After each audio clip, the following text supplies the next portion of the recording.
Estamos. Bueno, vamos a comenzar entonces.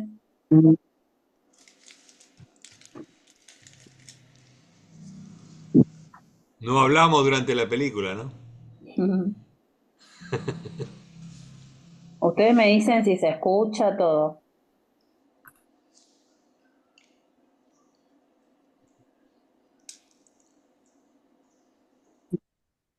Buenas tardes. Yo recién me... Hola, ¿me escuchan? Sí. Sí, Aide. Sí, ¿qué tal? ¿Cómo les va? ¿Qué es lo que va a... Como recién ingresó. Cartas iluminadas de Cortázar y Antina. Talía, estás muteada, no se te escucha. Norita, ¿estás ahí? Telle. Hola, Nora. Hola, hola. Basta, ¿no? Ahí está. Sí. Nora, contá desde dónde estás. Sí, ya lo hice hace un ratito, Aide, antes Ah, que ya les conté. Tiene el bueno, ventilador prendido, mirá.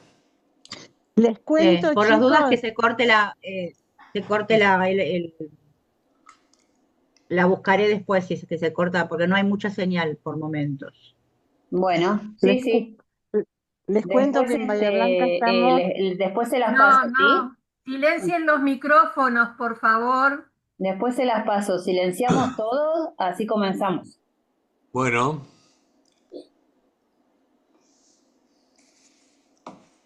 Y ustedes me avisan si se escucha.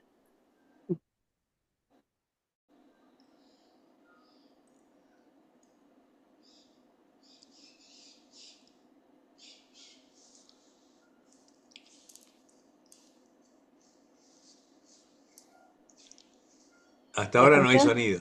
No, ¿Ahí? ahí se va escuchando. Muy Muy bajo. bajo, muy bajito.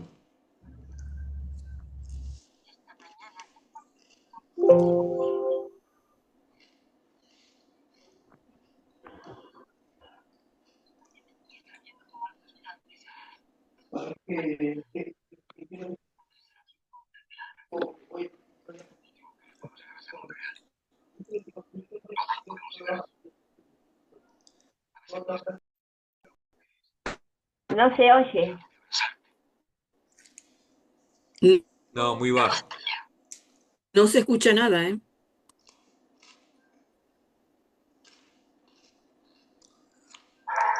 La veo a la Borges. Sí, está subtitulada en inglés también. A ver ahí. No. No, sin sonido.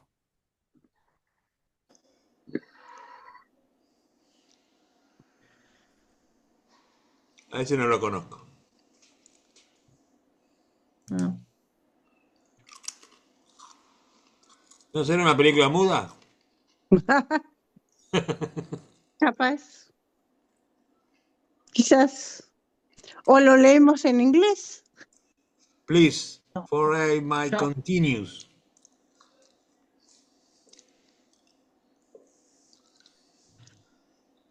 No se escucha nada. Lo que no conocías es Alberto Argibay y Dora Baret, son esos. Ay, Ah, mira mirá. vos. Sí. Claro. Hola, buenas Argibay. tardes. Buenas Hola, tardes. Ricardo. Y bueno, pero no sé si tiene sentido seguir Bueno, pasándola si no hay audio, claro, ¿no? por eso me estoy fijando a ver Y si yo, podemos, no sé por qué. claro. Yo sí la escucho y mi volumen está, los altavoces están todos arriba. No sé cuál sería el problema acá, pero bueno.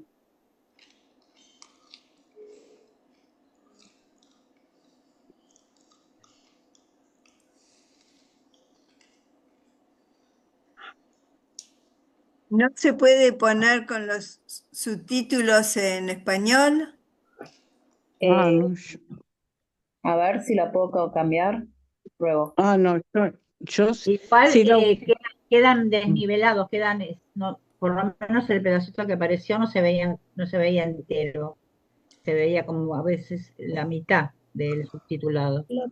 Lo que Igual pasa es que parecen embebidos esos subtítulos. algunos miran en la compu, otros en celular, y no es no, la yo misma. si lo pasan con subtítulos no lo puedo leer en castellano, en español, porque estoy mirándolo a través del celu. Yo también a través del celu. Claro, claro. Y subtitulado no la puedo ver. Claro, la idea no es que les pase el link, sino que la podamos ver acá, por eso estoy intentando a ver si...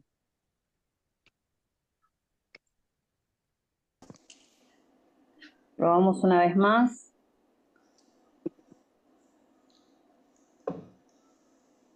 Sin cambiar nada, va a andar igual. Si nos pasas el link, la podemos ver cada uno por nuestros medios. ¿Por YouTube no estará? ¿Por Estás YouTube? muteada, Analía, otra vez. Ahí está, ahí Ahí está. está. Déjenme ver si lo puedo acomodar y si lo puedo, pero no sé por qué.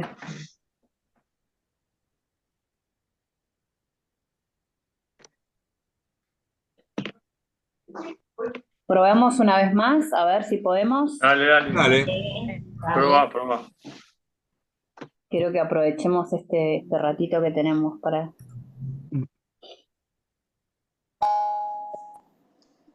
Ahí se escuchó algo.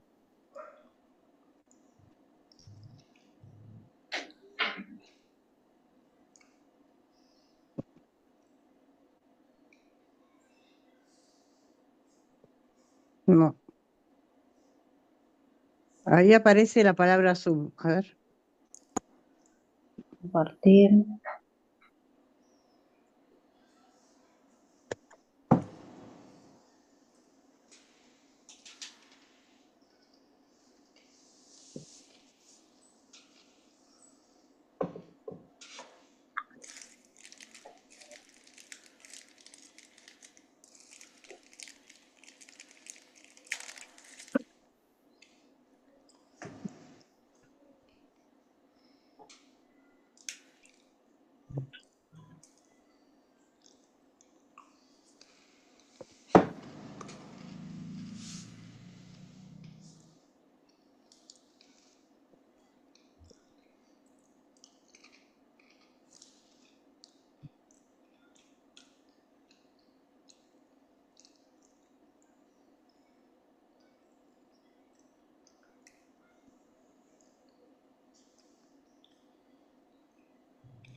¿Alguien tiene la imagen de la película en este momento? No. No, nada. No, Nadie. no. Todos tienen las caras de todos. Correcto. Ok. Analía dejó de compartir Claro, el Analía video, no está ¿verdad? conectada. No, Sí, sí ok. está conectada, pero no comparte el video. Claro. Sí, pero déjenme pensar un cachito.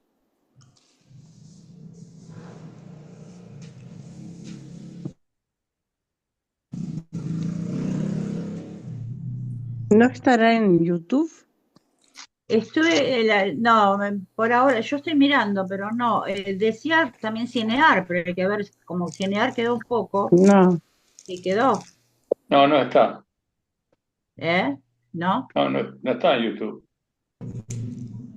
Pido Acá dice, disculpas en por el una celular pregunta. segundo dice que se puede ver por Cinear, pero yo no A la menos que tenga otro título. Perdón por la pregunta, porque yo llegué 16:10. El problema de la película, ¿cuál es? Disculpen. No la está pudiendo compartir con sonido. Gracias. Se llegó a ver la parte del video, pero no venía el sonido. Está tratando de arreglar eso. Gracias. Nora, ¿cómo estás? Mientras tanto. Todo bien, con día muy nublado hoy y fresco. No fresco, viento, mucho viento. ¿Dónde estás, Nora? En Bucios. ¿Fuiste a visitar a tu hijo? Sí, estoy acá, con él. Ah, muy bien, con él y mi nuera. muy bien. Perdón, yo la encontré en Cinear. Ah, ¿está en Cinear? Sí, sí, Sí, sí. yo también. Ahora les copio el link acá en el Ah, Después yo chat. se bueno, los bueno. mando al Bien. grupo, porque acá no, Bueno, bueno, lo estoy viendo en A ver. en el celular, pero estoy conectada con la computadora. Ahí empezó a compartir Analía de Sí, vuelta. sí, ahí Bueno, está. a ver.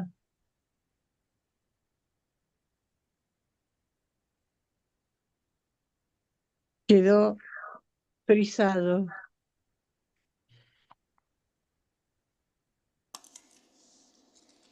Bueno, pero si está en Cinear, podemos cada cual verla y listo. Claro, lo que pasa es que creo que ellos necesitan pasar, ocupar el tiempo y pasarla por el horario de clase. De clase, Ah, claro, debe ah. ser por eso que hay interés Claro. en que estemos acá un rato. Ahí mandé al grupo el link para verla en Cinear. Ah, Bueno, bueno, gracias. El grupo de WhatsApp, ¿eh? En el grupo WhatsApp, porque En el grupo de WhatsApp. claro, cine documental lo cortaron para que compartamos. Ahí perfecto. se escucha. Ah, muy A ver bien, ahí. muy bien, muy bien. Gracias. El Bobby está bien de lo que tuvo. ¿Ahí escuchan? En cuanto al jardín, algo se escuchó, siempre pienso en buscar un jardinero. Ahora Perfecto. sí. se Sí, escucha. ahora sí, ahora sí. Esta mañana Nico preguntó por ustedes.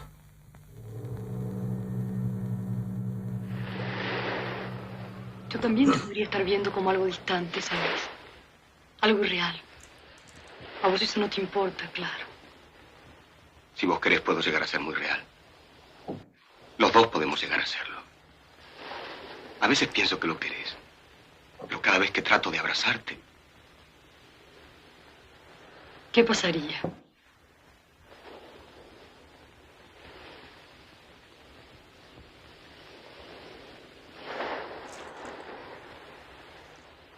¿Qué pasaría?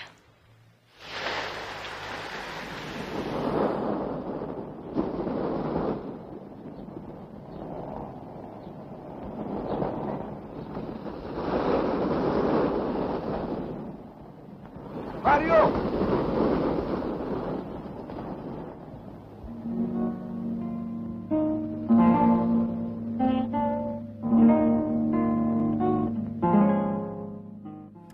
Vas a tener que perdonar mis continuas intromisiones en el campo de la imagen.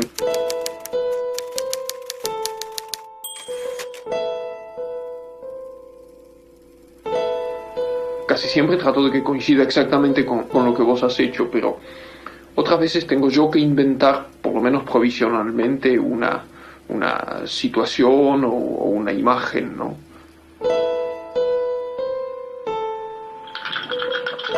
Este es el ruido del hielo en el vaso donde hay una respetable cantidad de ron añejo que traje de La Habana y que ayuda mucho a trabajar en Circe, la gran puta. Estos diálogos me están dando un trabajo de mil demonios, pero al mismo tiempo es una cosa fascinante. Anoche voy a contar un buen chiste. Es así, sale una nueva marca de hojitas de afeitar y ¿sabes cuál es el eslogan de propaganda?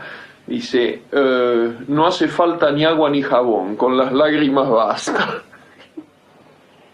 Desde mi ventana veo el patio de casa y en este mismo momento la veo llegar a Aurora, trae un ramo de flores en una mano, el diario en la otra y una media baguette. Quiere decir que en tu rato vamos a almorzar. Oye, Manuel, acá estoy metido en un lío. Es esta parte de la escena 16. Yo pondría una leyenda, escrita, claro, que en un determinado momento, después te voy a decir qué dice, se borraría. Se borraría y sería sustituida por una voz que terminaría la frase. Entonces, de una manera muy natural, entonces entraría Habiéndome encontrado con la literatura de Julio Cortázar, escritor desconocido en la época, en la década del 50, el 60, había descubierto que Cortázar era el escritor que yo hubiera querido ser y el cine era una manera maravillosa de plagiar a un escritor sin cometer delitos, ¿no? Llevando al cine lo que yo hubiera querido escribir. Alguna vez Cortázar me devolvió la amabilidad diciéndome que las películas que yo hacía las hubiera querido hacer él, que hubiera querido ser director de cine. Así que ninguno de los dos estaba contento con lo que era y hubiera querido ser el otro. Esa es la realidad borgiana de mi relación con Cortázar, de quien filmé 4 cuentos en 3 películas.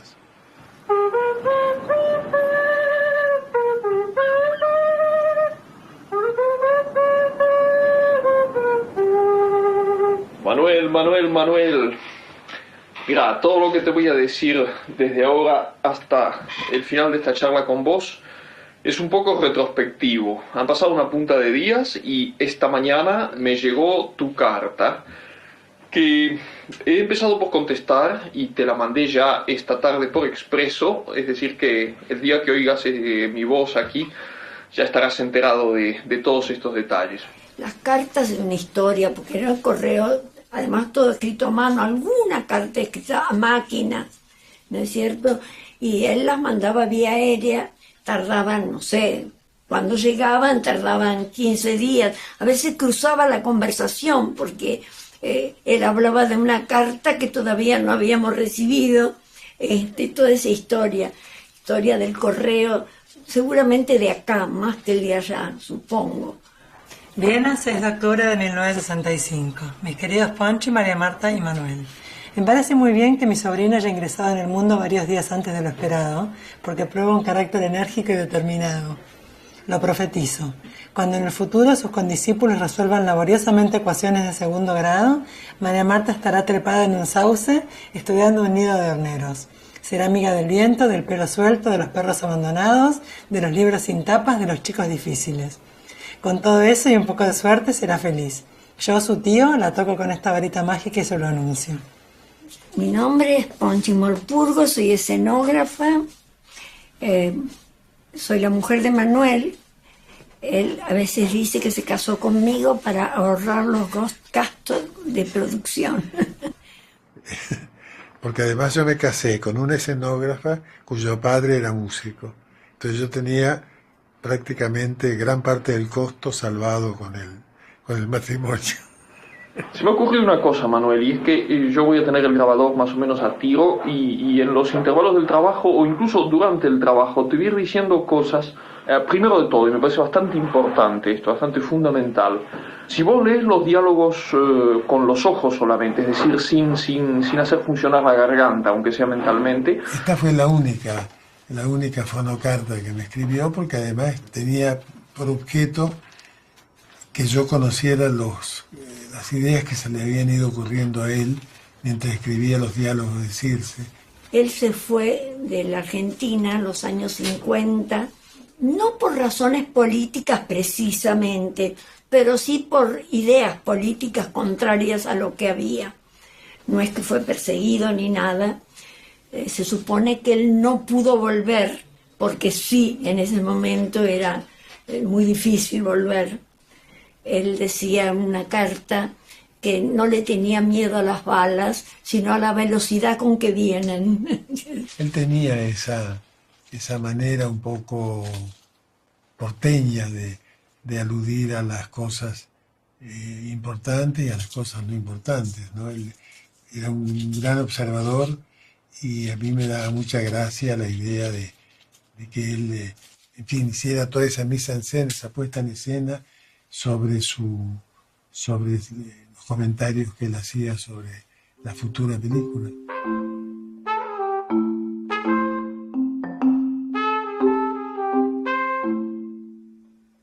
Ninguno de los dos era nada en aquella época, ¿no? Yo seguí siendo nada, pero él tuvo la suerte de morirse y se convirtió en un ejemplar extraordinario de nuestra literatura. Tengo recuerdos de cosas que ya no existen más, que es el día que salían las críticas a esperar en el bar en la calle Lavalle, la hora que saliera a ver qué decían y si iba a ser un fracaso o un éxito. Nada digital en esa época, no era las noches los jueves de estreno. Me acuerdo también las riquezas y miserias de nuestra vida con el cine, perder departamentos, comprar departamento, hipotecar departamento, tener auto, no tener auto, fue toda la vida así. Y bueno, sí, el que se dedica al cine que lo sepa, por lo menos así era antes. Hay un montón de cosas que yo escribo en el diálogo. Tengo un poco de miedo de que haya malentendidos en ese sentido y de que vos no estés contento de algunas cosas que a mí me pueden parecer más o menos pasables. Claro, el lío es de que estemos tan lejos uno de otro.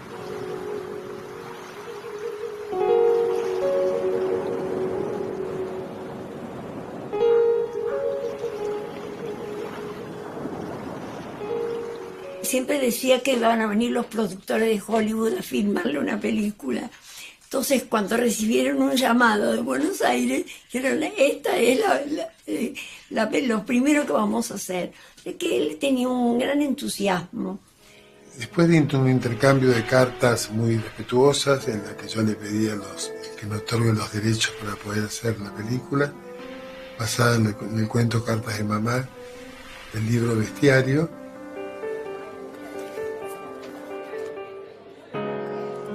París, 21 de mayo de 1961. Muy estimado amigo Antín, ayer, de vuelta de Viena, me encontré con su carta. Quiero decirle, ante todo, cuánto agradezco la seriedad y, sobre todo, la sensibilidad con la que usted enfoca la idea de hacer una película con mi cuento.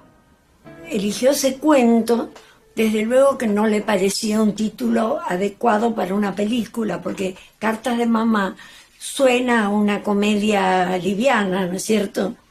Entonces se hizo una adaptación con otras personas y Manuel decidió poner La cifra impar como título y a Cortázar le pareció bien, le pareció lógico.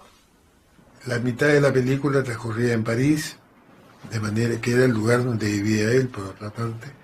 Así que en una plaza muy cerca de la casa de Cortázar, que se llama la Place Fürstenberger, que es un maravilloso lugar de París.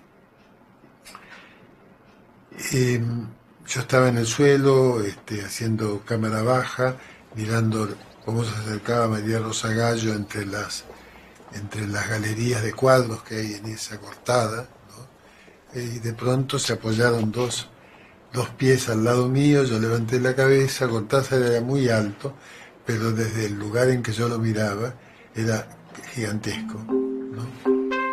Ese fue nuestro primer encuentro, ahí nos conocimos, ahí empezamos a conversar sobre cine y sobre literatura.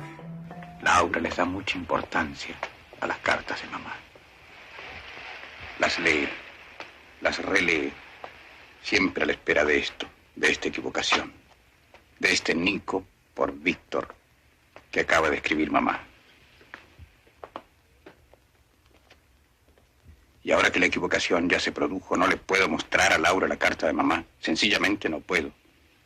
Ya no se trata de si el Bobby se escapó a la calle, ni de si la señora de al lado tiene un gato sarnoso, ni de si el chico de la modista se quemó un brazo con leche hirviendo. Ahora se trata de Nico. Y Laura jamás ha nombrado a Nico. Entre ella y yo hay un acuerdo tácito para no nombrarlo jamás. Pasó algo entre Laura, Nico y yo. Nico nos está prohibido. Y ahora mamá lo nombra. Es como volver a instalarlo entre nosotros.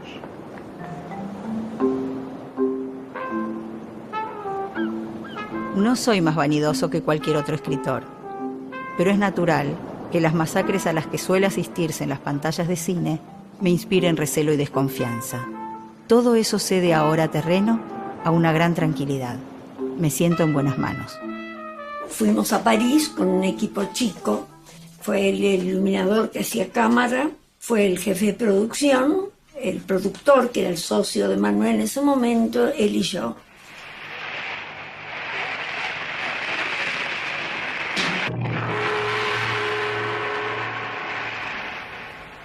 La primera filmación se hizo en la estación Saint-Lazare, estación del tren, donde en la historia se suponía que llegaba el personaje.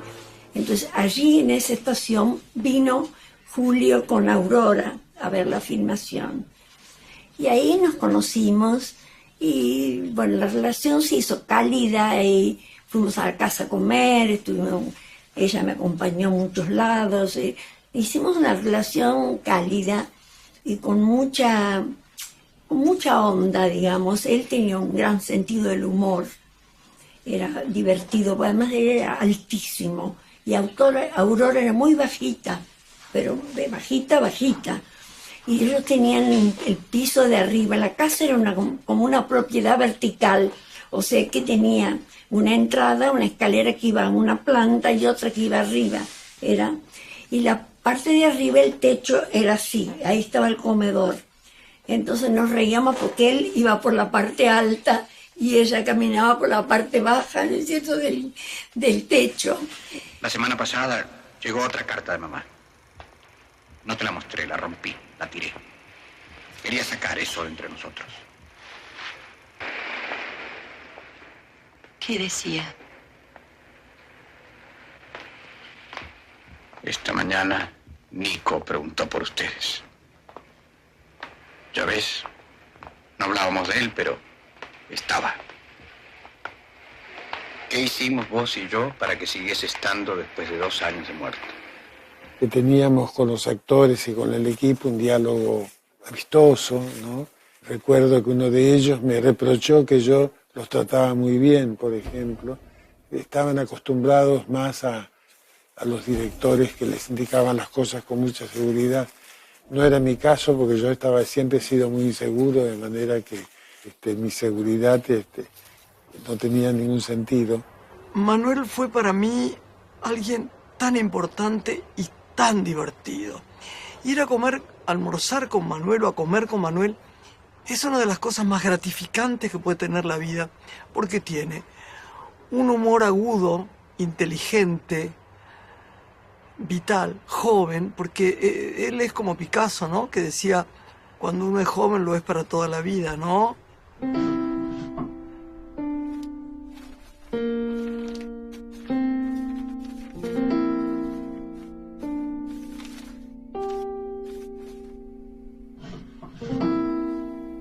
Ponchi y Manuel, todo el afecto de Aurora y mío, con nuestro deseo de felicidad, que todo cante en torno a ustedes siempre.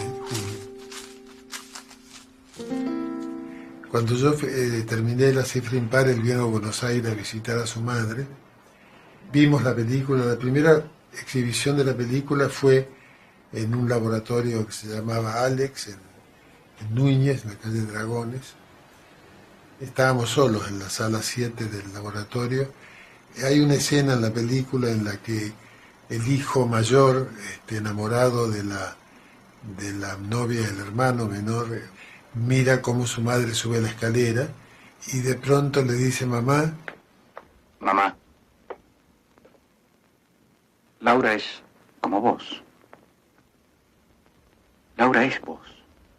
Laura es vos, ¿no? En ese momento Cortázar me puso la mano en el hombro y me dijo: pibe, entendí mi cuento. Yo nunca creí verdaderamente en esas palabras. Me parece que en fin, posiblemente la interpretación cinematográfica, es decir, gráfica de una letra escrita, puede ayudar a comprender ciertas cosas, pero en realidad a mí me parece que si él no se había dado cuenta, no se había dado cuenta de algo que él mismo había creado. Los diálogos tienen que tener elementos de vulgaridad, las frases que dicen las señoras. Qué linda sala, señora, está arreglada con tanto gusto. Teóricamente a uno no repugnan, pero en una película en donde se está describiendo un ambiente del barrio de Almagro, tienen que decir cosas así. Por ejemplo, en Los Venerables Todos, que me ha seguido torturando desde entonces, un total de unas 15 frases situacionales que en el fondo no hubiesen alterado en absoluto el desarrollo riguroso de tu película. Eso hubiera ablandado ligeramente la situación y hubiera sido un puente para que el público pudiera entrar. Cuando Cortázar y yo vimos en Cannes Los Venerables Todos, cuando salimos del cine me dijo: mirá, Manuel, hay muchas cosas que se me han escapado, me gustaría vos escribiste una novela sobre esa, es una novela tuya, ¿sí? ¿La publicaste? No la publiqué, pero me gustaría leerla porque me parece que le falta algunos puentes a la película, al relato, ¿no? Esas palabras textuales de él. Y bueno, le dije yo, cuando viaje alguien a Europa, que yo conozca, te mando el original. Y efectivamente, no me acuerdo quién, pero alguien le trajo el original a Cortázar. Debe ser la tercera o cuarta película que hice como director de fotografía, y es para mí una de mis favoritas, tanto como fotografía, como mi trabajo, como película, como guión, como todo. Si hablamos del estilo de Manuel, se plasmó, creo, en esa película.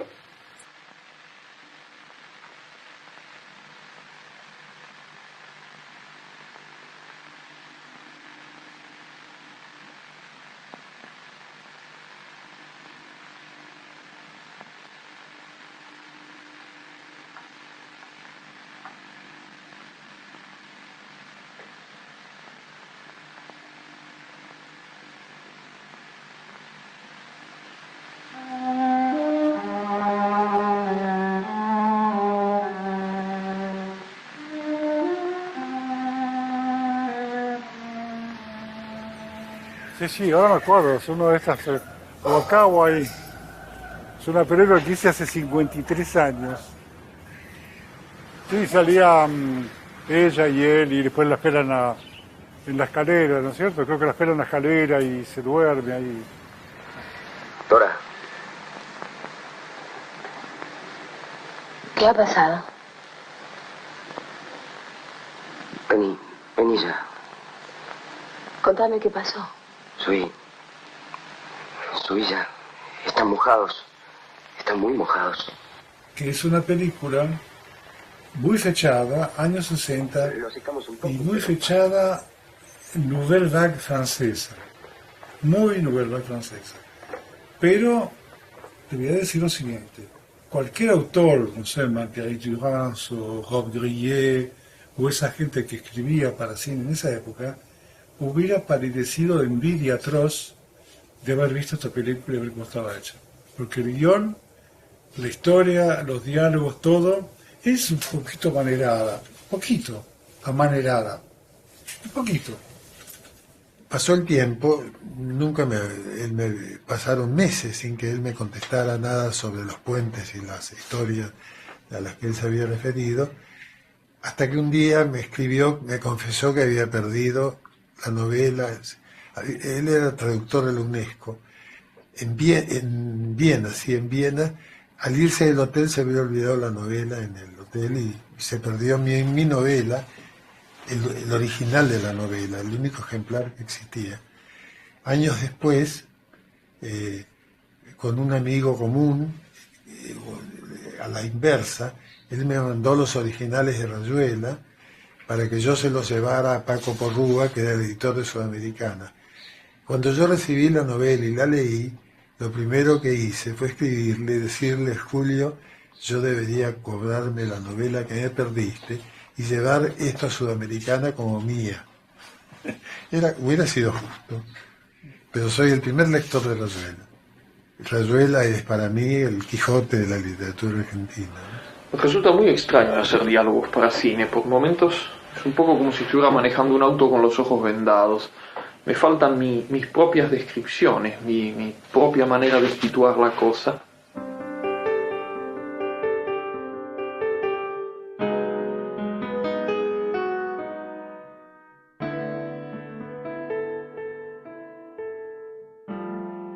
Tu idea de filmar Circe me llena de secreto entusiasmo. Lo de secreto es relativo, porque Aurora sabe cuánto me emociona esa posibilidad. Desde luego, si te sigue interesando la idea como me decís, contás plenamente conmigo para cualquier cosa. Nosotros hicimos la adaptación de Circe en Sexto y Levante, durante un festival donde vio Los Venerables Todos, y en los jardines de un hotel, del Hotel Villa Balbi, el Sexto y Levante, que todavía existe, porque hace pocos años he pasado de recorrida por ahí, me mandó estos comentarios sobre aquellos diálogos, sobre aquella estructura de guión que habíamos construido juntos, ¿no? Y los comentarios sobre los diálogos venían en esa fonocarta, por eso fue la única vez, ¿sí?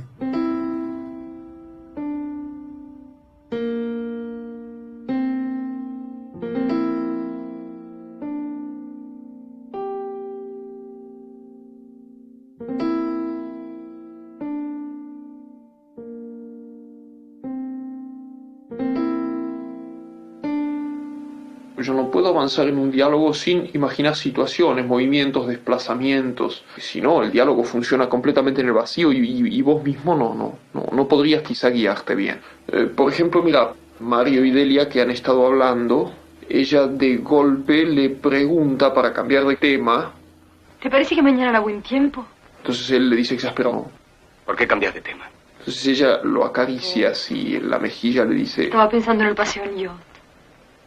Nunca estuve en un yacht. Esas son cosas que uno ve solamente en el cine. Es muy hondo el río. Ahora, cuando yo escribí esa pregunta, naturalmente vi una imagen paralela que vos también vas a ver. Vi o una referencia a Héctor ahogado en ese río, o una repetición de alguna de las escenas de cuando Mario va y se pasea por el lugar donde había ocurrido el suicidio.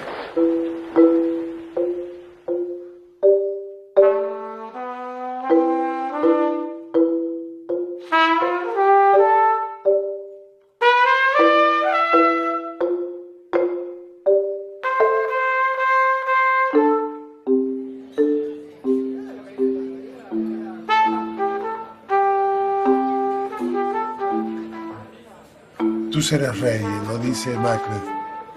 Tú serás Teresa, o tú serás Mario, o tú serás Delia en el caso de Circe. Y bueno, anímate y trata de serlo y tendrás muy buen resultado. Eso es mi mejor dirección, mi mejor forma de dirigir actores. Hay directores mejores, mucho más importantes que yo, que opinan todo completamente lo contrario, digamos, para no hablar de muchos, Bergman, que maltrataba a sus actrices si no hacían lo que él les indicaba. Y Manuel era como una batuta fantástica, ¿no? Que manejaba la cosa y muy precioso como él lo hizo, como él lo pensó, cómo nos decía las tomas, con qué...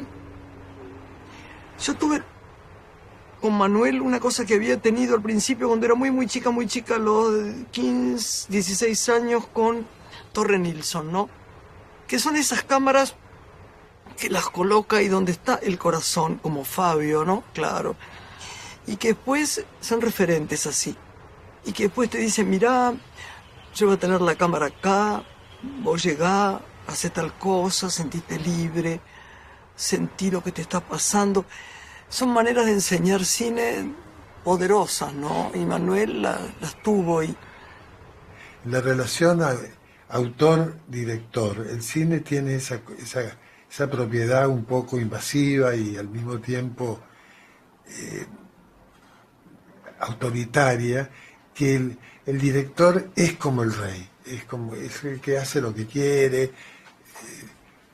Yo recuerdo, hay escenas de mi vida que nunca he olvidado. Por ejemplo, cuando teníamos que filmar la escena de las cucarachas en Circe, ¿no? Todos los días, al terminar la filmación del día, nos reuníamos las cabezas del equipo con el jefe de producción, donde cada uno pedía lo que iba a necesitar al día siguiente. Y recuerdo este diálogo inolvidable. Cuando el director de producción de la película, el jefe de producción, me dijo, señor, porque nos tratábamos todos de usted, señor, ¿cuántas cucarachas va a necesitar mañana? Y yo le dije, estupefacto, sin saber qué decir, pero no podía defraudarlo, le dije 2 docenas. Y él, que no quería ceder 1 milímetro, me dijo, ¿de qué color?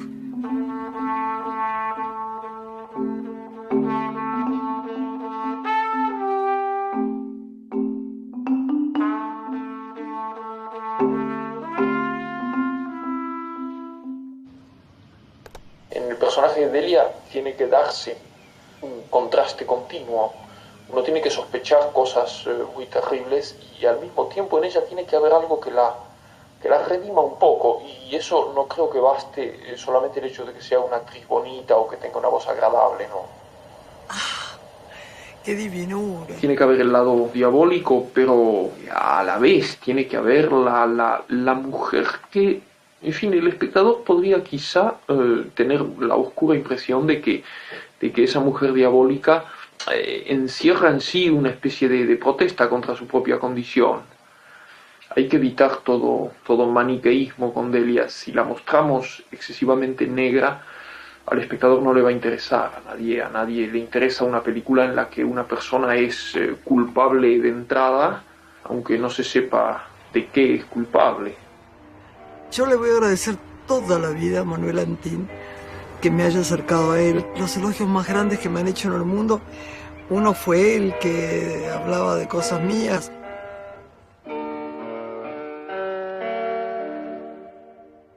Y eso fue un orgullo enorme, ¿no? Que yo le gustase.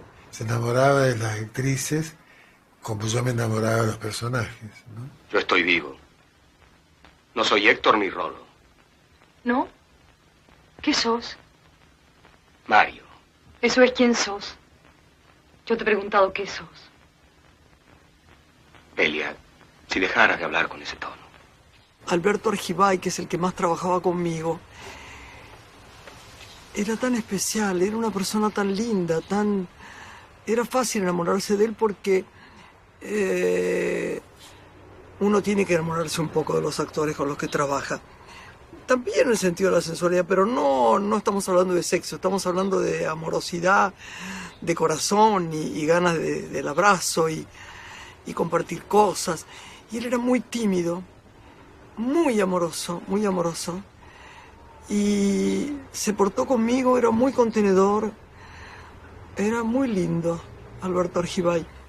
La casa que me dibujó Aurora, que es especialista en planos, ese tipo de casas que uno encuentra en muchos barrios de Buenos Aires, una casa así puede ser explorada muy bien por la cámara. Yo creo que va a tener mucha más sugestión y mucha más fuerza que si caemos en una casa el tipo chalet o el petit hotel convencional. A los europeos les interesa menos. Aquí donde la ven, Aurora acaba de llegar de la calle de los museos. Museo, de un museo nada más, no de muchos museos. Cuando se es culto, mijita. Ah, es así, señora. Bueno, yo acabo de oír todo lo que don Julio Cortázar y Oves te ha dicho sobre el decorado de la casa. Si me quieren tener en cuenta. Como te digo, estaba en el barrio de Belgrano, tipo Belgrano R, en la calle Kramer. Allí se filmó casi todos los interiores. Había una escena exterior que tenía un jardín y un zaguán, porque el famoso zaguán no pertenecía a esa casa no tenía zaguán. O sea que eso se hizo en una casa en Palermo, en la calle de Regueira, una casa que tenía una reja, una entrada como un jardín y un zaguán, más o menos del mismo estilo que la otra. Nunca he encaprichado con músicas o con espacios, ¿no? Los lugares los elegía el escenógrafo y las músicas las elegía. Después yo hacía el desastre del montaje, lo cual era mi venganza, porque mi suegro se enojaba conmigo porque le cortaba donde no debía, pero eran decisiones reales. Vos no tuviste la menor culpa, ni con Rolo ni con Héctor. Te haces demasiada mala sangre. ¿Ya viste lo que dijo hoy tu viejo? Es una cosa que le puede pasar a cualquiera. Yo mismo tuve un amigo, Suárez, que... Ya te lo conté, ¿no? El que se le murió la novia la noche antes del casamiento. Ese conejo me gustaba. Si lo hubieras traído, ahora lo tendría en el patio y no estaríamos discutiendo. Pero me pedís milagros, Delia. ¿Qué crees que haga? Lo vendieron esta misma mañana. Había otro, pero no tenía los ojos colorados como vos querías. A mí me gustaba el blanco. Me prometieron conseguirme otro igual para estos días.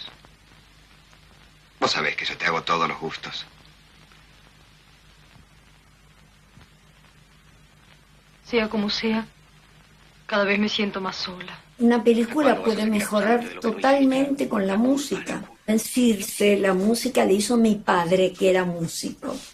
Mi padre era violonchelista originariamente, digamos, pero también era director de orquesta, era profesor en la Universidad de La Plata y en el Conservatorio Nacional, el Conservatorio Municipal de Buenos Aires.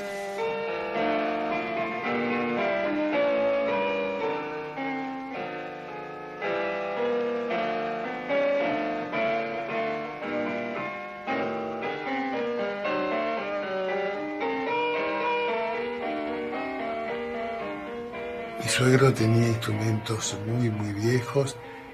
Uno de ellos era un ejemplar casi inhallable de violonchelo.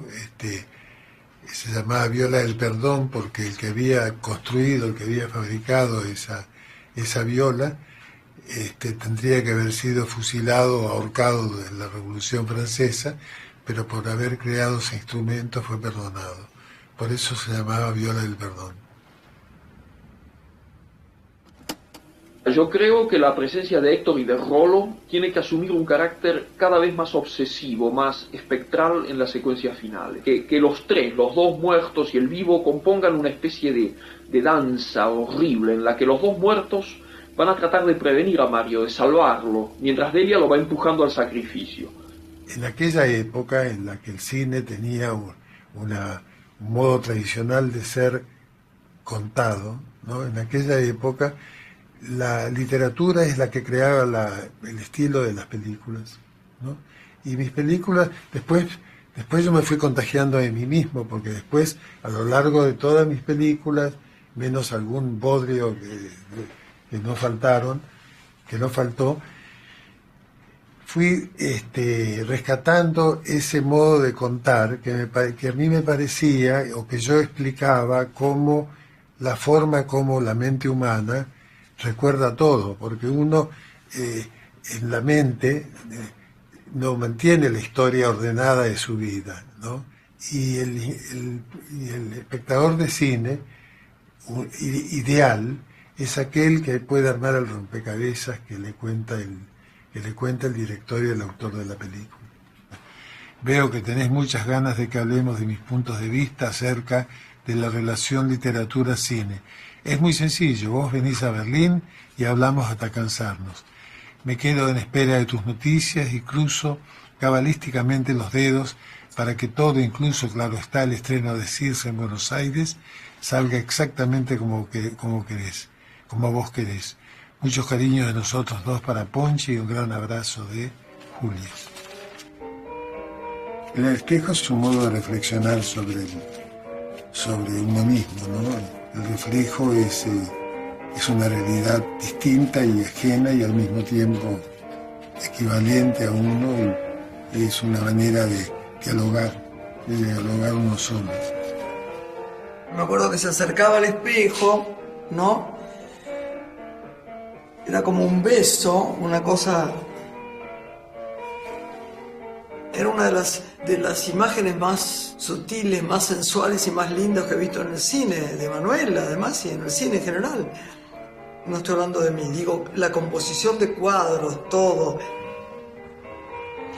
Hay directores que te filman con una cámara que te ama, y vos lo sentís. Y hay otros que son más neutrales y que son de los que no se enamoran de una, ¿no? Entonces uno siente que Manuel estuvo enamorado de uno, con permiso de Ponchi, porque lo digo de la manera más pura, pero más genial, porque uno también estuvo enamorado de Manuel.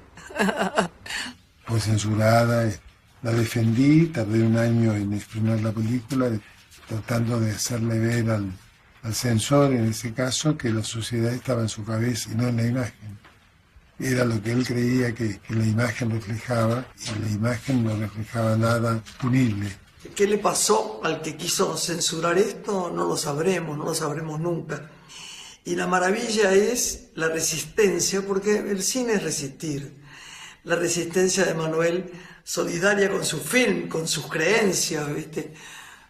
Con Julio Cortázar, con el personaje que era tan clave, esta escena de mirarse en el espejo y de amarse de manera tan rara y tan especial y tan sensual, ¿no? En realidad no se veía nada más que la espalda.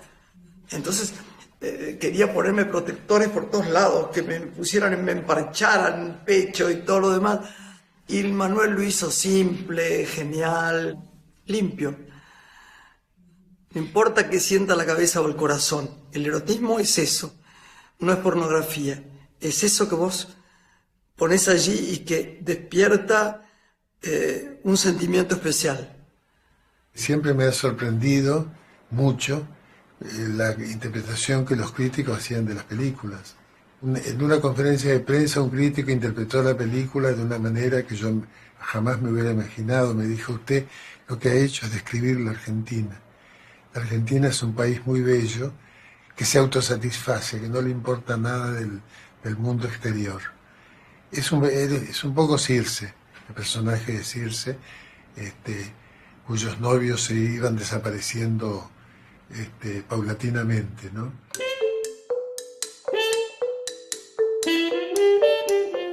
Ahora toco lo esencial, y que es el bomboncito.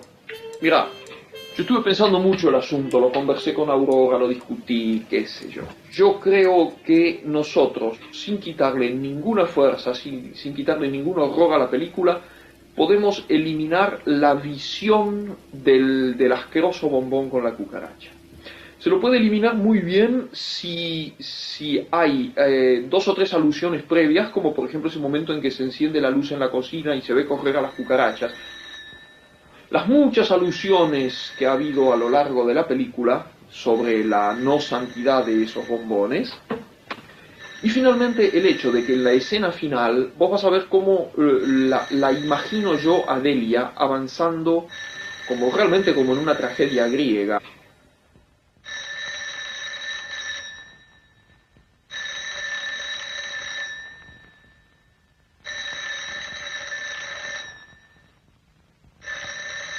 Delia, ¿de qué es este bombón?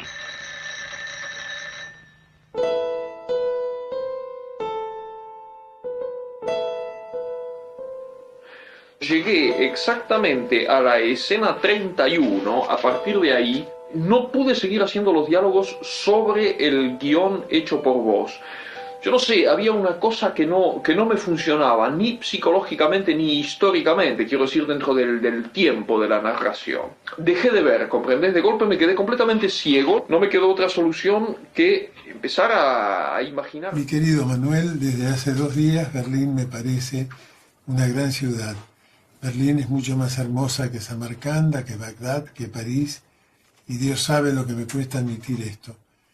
La noticia de tu invitación, en fin, seamos corteses, las damas primero, a quien invitar es a Delia, y los pobres alemanes no saben a quién invitan. La noticia, digo, me entusiasma. Vos decís que estás a la espera de que se concrete tu propio viaje. Por favor, no vayas a compartir ningún camarote, ningún asiento con Delia, pero yo supongo que si invitan a Circe, tu presencia es un hecho.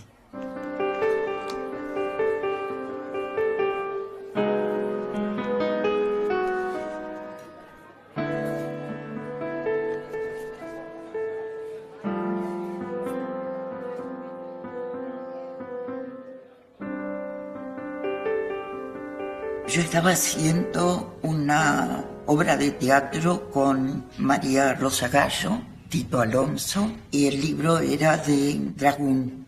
Me llaman de parte de Antín y me cuenta que Nilsson le habló de mí. Y entonces Manuel quería conocerme.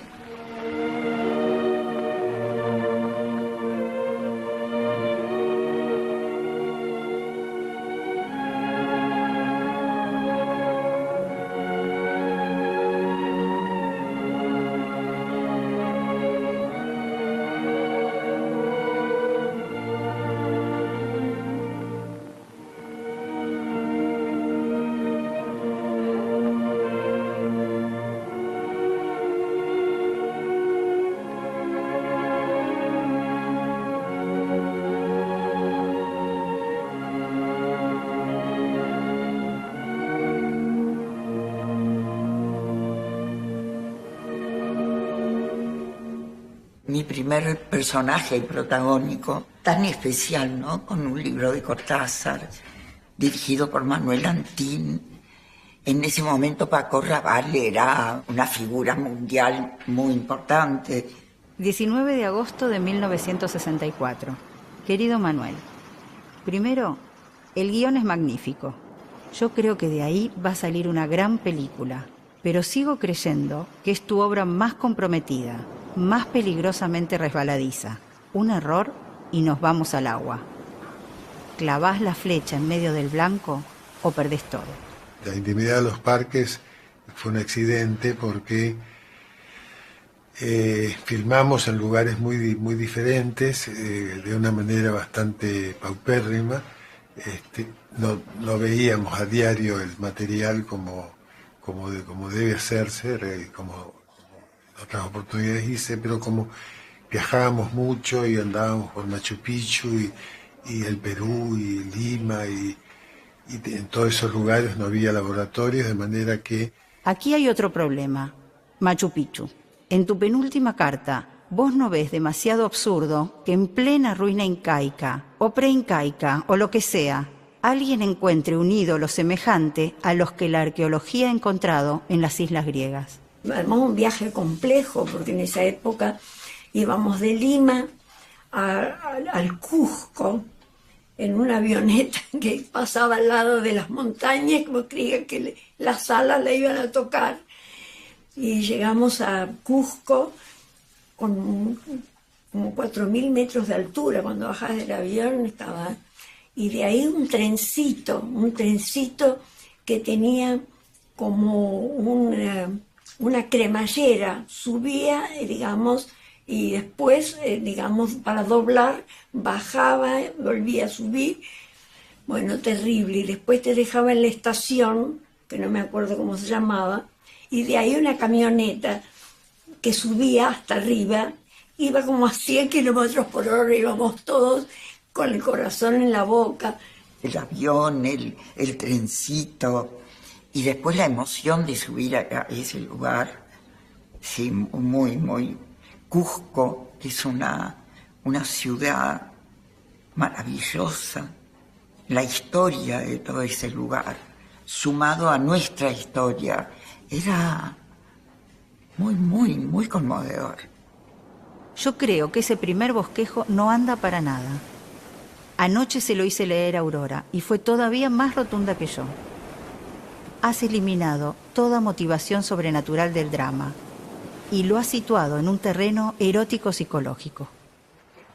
Conocimos un mundo nuevo, distinto, completamente, un mundo que en realidad era completamente extraño, además 3 desconocidos, una actriz y 2 actores que no se habían visto hasta ese momento, un director en un paisaje fantasmagórico como es el de Machu Picchu. Lo que era el atardecer en ese lugar, los sonidos. Abajo hay un río que se llama Urubamba, que tiene un sonido muy, muy potente.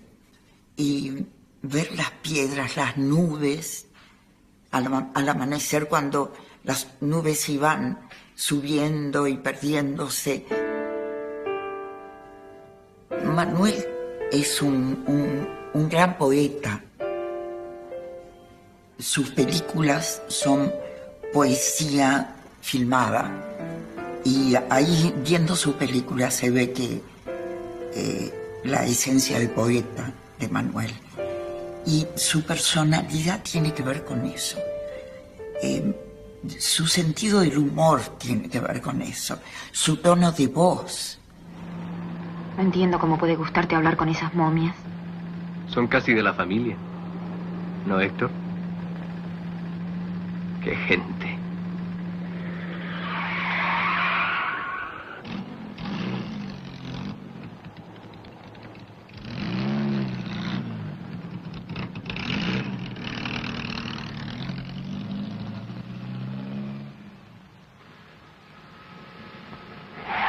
No sé qué haríamos.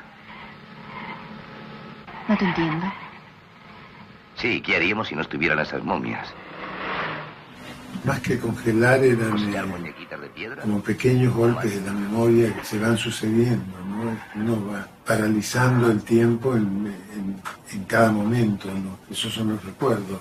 Los recuerdos son hechos concretos, son fotografías detenidas en la memoria de cada uno, ¿no? Yo recuerdo hasta el clima de filmación. Había como un respeto. Un respeto, pero no porque nos propusiéramos tener respeto por el lugar. Había entre el tema de la película y el lugar, había un respeto por estar haciendo lo que estábamos haciendo. Y esto yo creo que se ve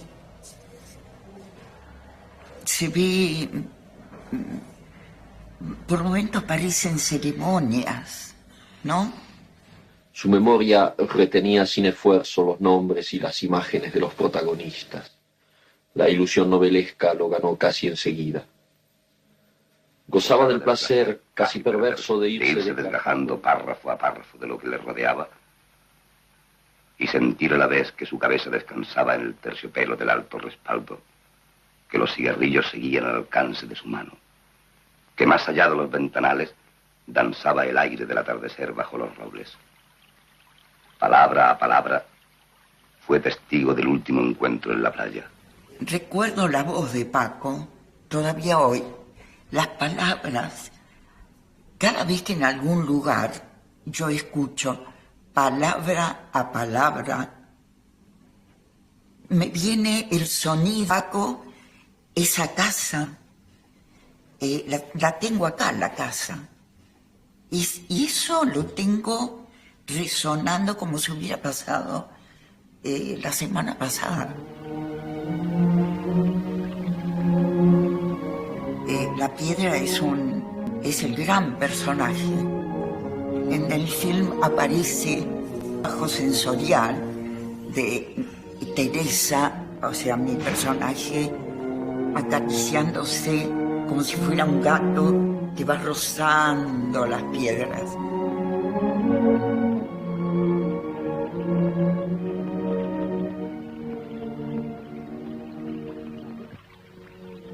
Creo que Manuel logró hacer que yo lo viviera con naturalidad.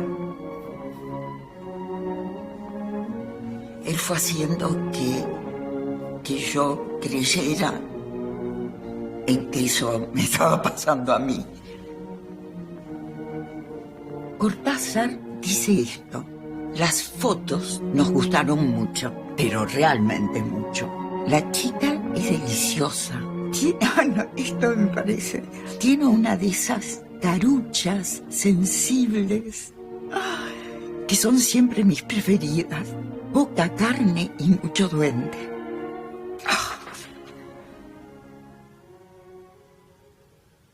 Querido Manuel, mis cuentos presuponen inalienablemente una aceptación de fuerzas ocultas. El mal en ellos no es solamente el producto de traumatismos, formas patológicas del sentimiento, etc. Es una intervención activa y deliberada de fuerzas malignas que invaden y habitan a los protagonistas. Nadie se desnuda y lame un hacha sin estar poseído. En mi cuento, el ídolo es activo. Y si vos la reducís a un mero símbolo en el que se concretan las pasiones de tres seres humanos, me traicionás. Y el resultado no podrá ser bueno. En todo caso, será una película de M.A. vagamente inspirada por un cuento de J.C., pero no habrá relación ni colaboración profunda entre los dos. Es muy poco frecuente que un director de cine filme una película con la voz del autor de la...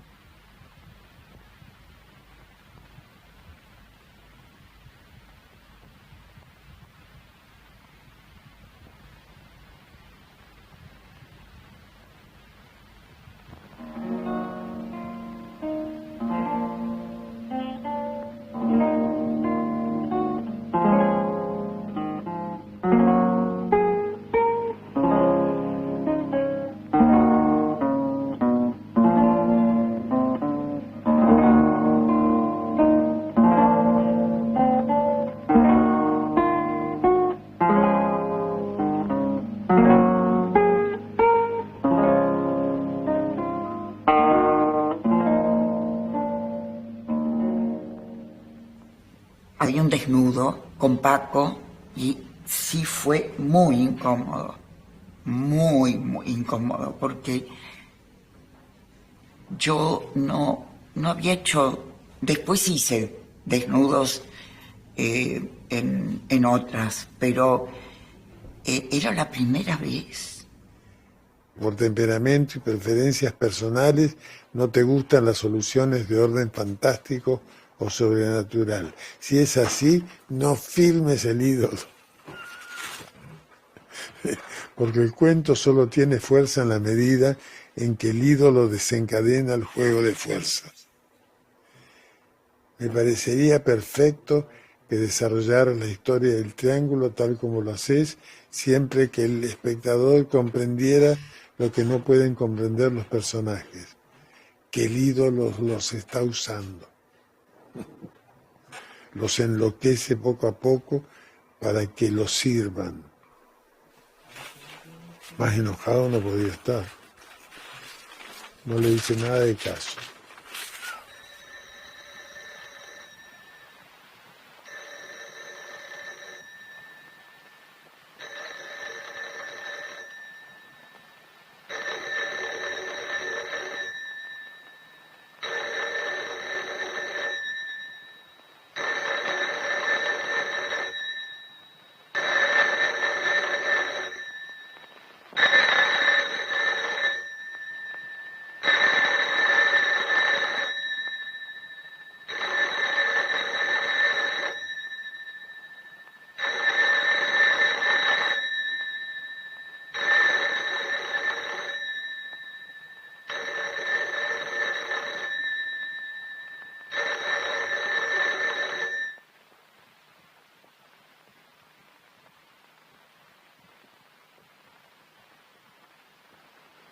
Te necesito. Espérame. Voy para allá.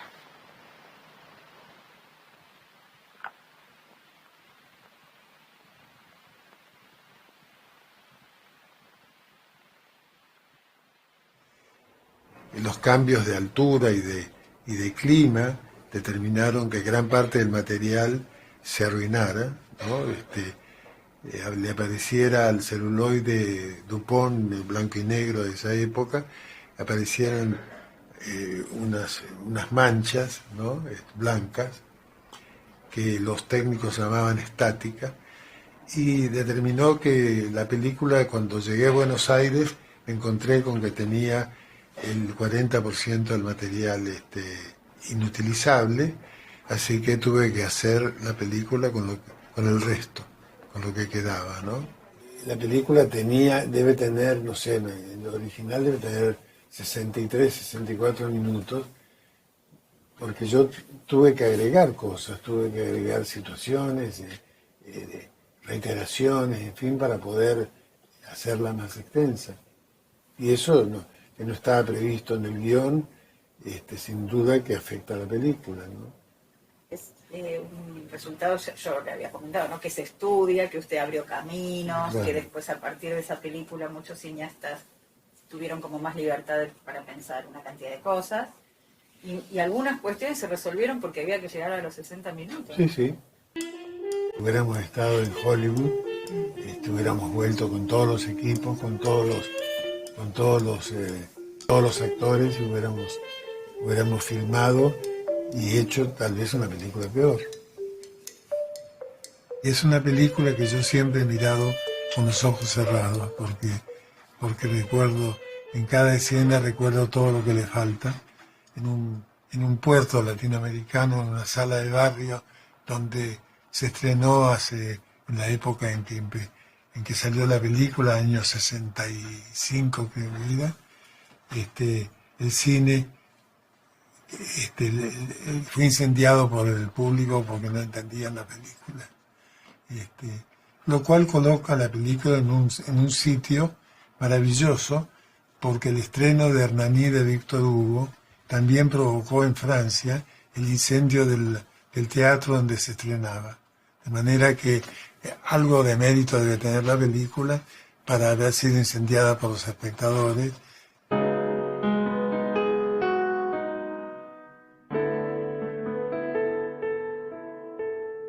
La experiencia cubana es de las que te dejan como desollado.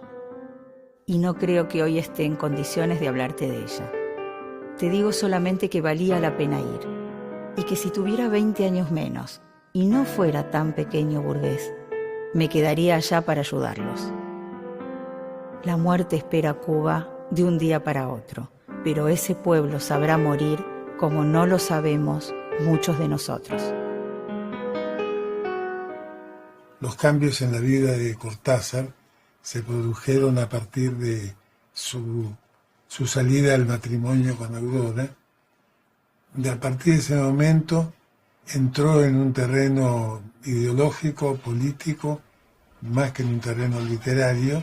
Él, por su trabajo de la UNESCO, viajó a Cuba y como un adolescente se enloqueció con la revolución. Un hombre de casi 60 años, 50 y pico de años, se enloqueció con la revolución y se convirtió en un verdadero transmisor de las ideas de Cuba. Una cosa romántica. Se dejó crecer la barba y yo siempre distinguí el Cortázar lampiño del barbado, porque el que escribió los libros que todos admiramos es el lampiño.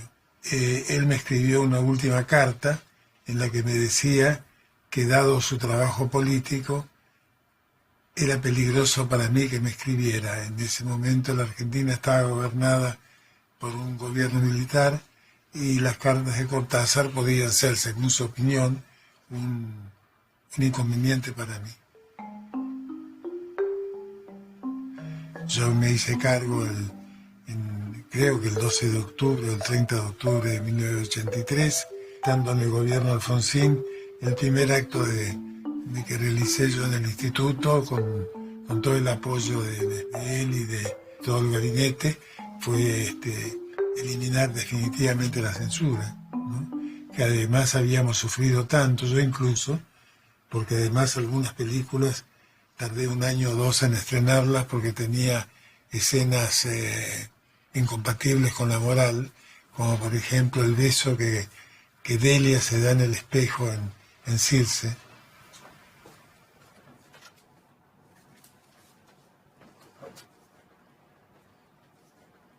Este es el último párrafo de la última carta que recibí de Cortázar y por eso está en un cuadro. Decía él, te dije que te mandaba solo unas líneas y ya ves la lata, pero es que me alegra reanudar contacto con vos y ojalá vengas a Europa y podamos vernos antes de mucho tiempo. Inútil agregar que después de mi trabajo político, no seré yo quien vaya a Buenos Aires por el momento. Como decía un español, no es que le tenga miedo a las balas, pero sí a la velocidad con que vienen. Mis afectos a Ponchi y a los chicos, y gracias otra vez por tu mensaje. Un abrazo de tu amigo Julio.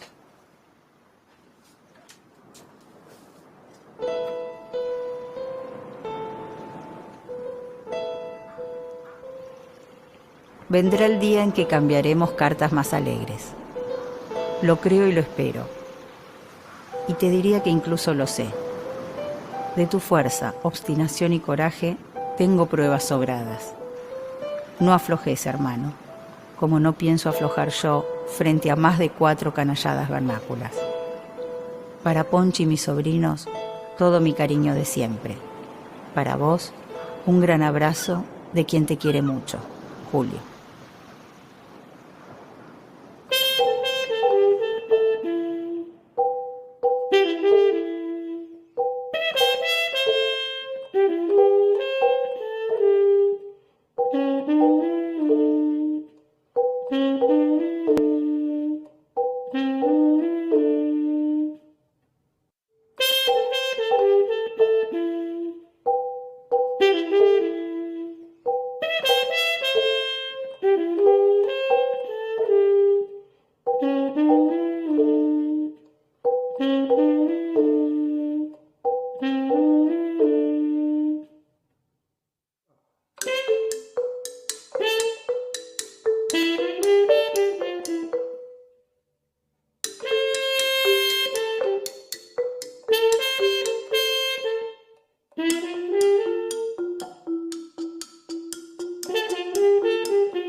bueno. Bueno, me dio ganas de leer a Cortázar. Yo no leí nada de Cortázar. Creo que un cuento puede ser La autopista. La autopista del sur. La autopista sur, claro. Eso sí, ese sí, me gustó. Pero después La rayuela y todo eso no. Lean el cuento La continuidad de los parques. Ah, Un cuento corto, si quieren se lo puedo mandar por ahí. claro. ¿No es Intimidad de los parques? ¿Es la misma? No, Intimidad de los parques es la película. Continuidad de los parques es el cuento. Ah, el cuento. Perfecto. Bueno, ahí está. Vamos a ver. Después se los mando porque es muy cortito. Lo busco y se los mando. Bueno, Gloria. Intimidad de los parques se hizo se estrenó en 1965. Sí. Mirá. Yo era muy chiquito. Sí, y Antín murió el año pasado, eso me acuerdo, murió hace poco tiempo. Un año. Sí, tuvo 98 años, llegó. Sí. 98 años.